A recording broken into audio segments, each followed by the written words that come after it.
Zirconium errors and hazards in the nuclear industry. Made worse by incompetent, irresponsible, and corrupt information practices. Part 1. Overview. If you believe that wrong way errors are the wrong way to go with nuclear technology, where misunderstandings can produce and make worse accidents like Chernobyl and Fukushima, and you can recognize that hexagonal prisms look like this, as has been taught to third graders for over a century, you will be able to recognize wrong way errors and third grade geometry errors made by the nuclear industry and government agencies, provided to the nuclear industry in reports, and introduced into court hearings by the NRC, as demonstrated by publicly available nuclear industry, NRC, and court records.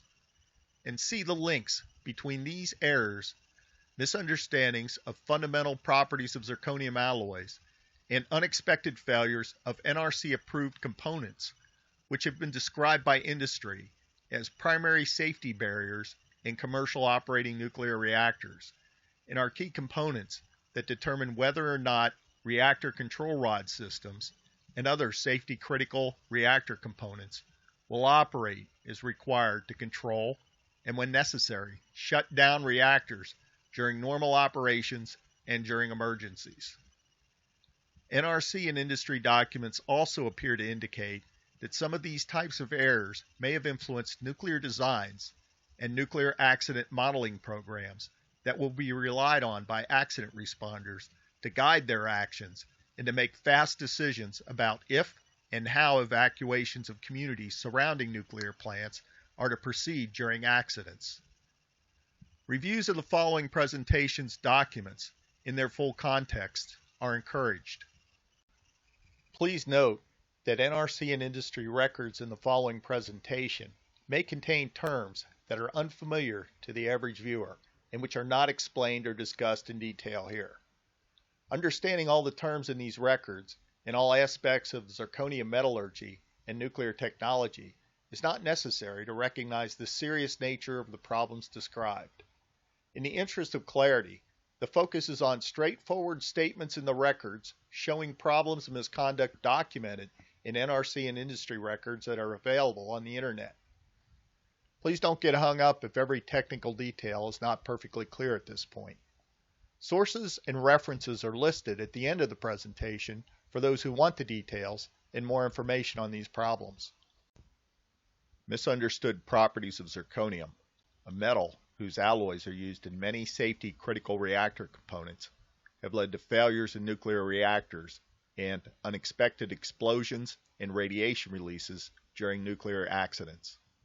Spent nuclear fuel rod zirconium failures can contribute to releases of dangerous radioactive isotopes during storage in spent fuel pools and during handling and transportation of waste. The following presentation uses NRC, industry, and court records to describe documented errors and inaccurate characterizations of zirconium properties and behavior arising from incompetent, irresponsible, and corrupt information practices that have created hazardous misunderstandings of fundamental zirconium properties. The NRC and industry have tolerated and helped conceal recurring errors, including wrong way and wrong shape mistakes, in reports on the fundamental properties of zirconium alloys used in critical reactor components. Many NRC-approved zirconium parts have failed in operating reactors because industry designs or operations did not adequately anticipate weaknesses in problems arising from these very same fundamental zirconium properties and behaviors in reactors. While some of the details are complex and technical, no specialized training is required to see some of the errors and the misunderstandings that they have produced. Information containing errors that even a grade school student would recognize as wrong have been introduced into hearings by supposed NRC experts. Judges appear to have been misled. Inaccurate information was allowed to persist. Hazardous projects and experiments were allowed to proceed. As a result of misunderstood and unanticipated zirconium behavior, new fuel assembly and fuel rod designs being tested deformed to the point that core redesigns were required to remove components from the core after tests in reactors. However, even during routine operations, zirconium misunderstandings have led to unexpected failures. Zirconium parts failed and broke in reactors and in spent fuel pools. Nuclear reactors are located in many communities. Nuclear waste is stored and transported all over the country. Zirconium failures can create unnecessary and unacceptable hazards. Radiation releases in air and water from nuclear plants threaten air, soil, water, and food supplies. In one project intended to qualify new fuel and component designs, misunderstood zirconium properties led to zirconium part deformations in reactors that added to the difficulties of an important program that was eventually regarded as botched. This program's economic and technical fiascos undermined U.S. efforts to comply with the Plutonium Management and Disposition Agreement, a treaty intended to dispose of dangerous, surplus, weapons-grade plutonium in the U.S. and Russia. Many engineers consider use of zirconium essential to commercial nuclear power generation.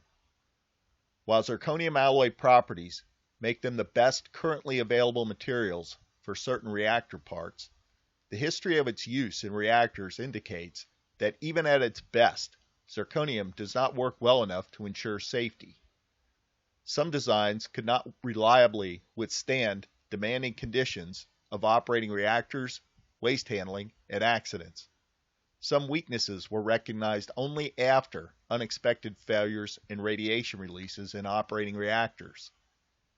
During normal operations, zirconium failures could create or increase accident hazards, and zirconium fuel rod cladding is prone to leaks that endanger U.S. water resources.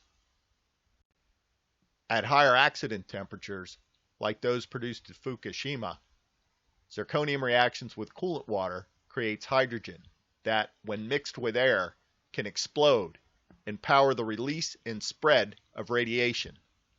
At Fukushima, multiple hydrogen explosions destroyed containment and safety systems, and later, unexpected energy generated by the heat of zirconium water reactions powered the spread of radiation, demonstrating that any designs where large amounts of zirconium can contact large amounts of water during high temperature accidents are inherently unsafe. Extensive water zirconium contact occurs in nearly all currently operating commercial reactors. While industry states that at normal temperatures, zirconium alloy cladding is the reactor's primary safety barrier, experience indicates that at high accident temperatures, zirconium cladding is the reactor's primary safety hazard. Reliance on zirconium in current designs is inherently unsafe because its behavior in reactors is poorly understood and it simply does not have adequate properties. When too much bad information leads to too many bad decisions, failures cause accidents and radiation releases.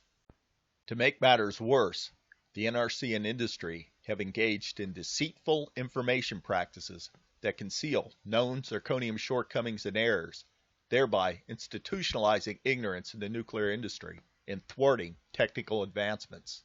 Instead of incremental improvements, the NRC and industry have created excremental perceptions. Inaccurate technical information persists in industry records. While legal tactics hold back critics with nearly insurmountable legal barriers, the NRC issues regulatory exemptions and license amendments based on chemically unrealistic legal arguments contrary to physical realities. Such NRC actions increase industry profits by increasing potential risks to the public, the nation's water supplies, and other vital resources, while shielding industry from blame and legal liabilities in event of an accident. You can help improve nuclear safety and perhaps help prevent unnecessary accidents by contacting your government officials and asking them to prevent continued NRC and industry tolerance of inaccurate nuclear information.